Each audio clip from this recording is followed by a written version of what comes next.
Hey, yo everyone, Andrew here, bringing you another video review, and today we're going to be doing Animal Man, issue number 2. Take a look at this comic cover right here.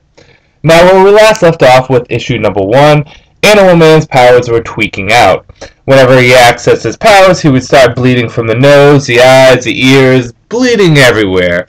In addition to that, his daughter was displaying powers similar to his own, only on a more macabre, gross, bad level. In this issue, we explore a little bit more into what exactly is causing Animal Man to do what he is doing. And this ties in slightly to what's happening with Swamp Thing. Basically, Animal Man somehow convinces his wife to allow him to take his daughter to go to a place called the Red.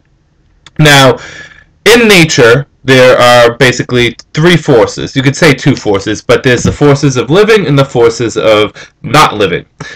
In the forces of living, there is the green, which is nature, plants, and all that kind of fun stuff. And then there's the red, which is animals. Swamp Thing's power is connected to the green, where Animal Man's powers and apparently the powers of his daughter are connected to the red. And the dead powers of nature is the rot, which is basically attacking both Animal Man and Swamp Thing. His daughter's powers are connected slightly to the red and also to the rot, seeing that she's able to bring about animals that are already dead. She knows that the red, the source of Animal Man's power, is sick, it is ill, it is dying. And in addition to that, the rot creates 3 avatars to take out Animal Man on his journey. Will Animal Man and his daughter be able to save the red? Will they be able to stop the rot? Or will, unfortunately, they just not be enough for an evil that is so powerful that it is quite literally a force of nature? That said, let's jump into the good, the bad, and whether or not you should get it. Good.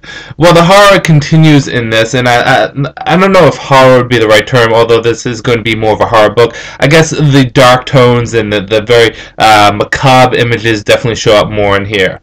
The art has a certain sense of charm to it, and I think the best drawn in this is definitely Animal Man's daughter.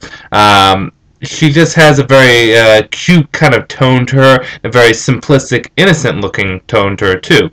And in addition to that, Animal Man's cast of characters is really starting to take shape here, particularly his family.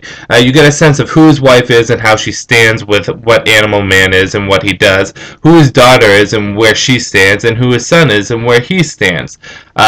His daughter in particular is probably the scariest out of everything that could come out of this book because she's a young child, yet she has so much information about what's going on.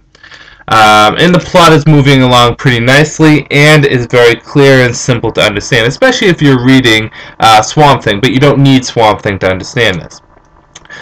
Bad. I can't really think of too much bad about this other than the fact that I'm a little worried exactly where Animal Man is going to go from here. After we complete this story, what exactly is going to happen to this comic? Is this going to still be a horror-based comic, or is it going to switch to a more superhero traditional comic? That's a question that I would like to see answered eventually. But for the most part, this issue itself is a good issue, and I do recommend people picking it up.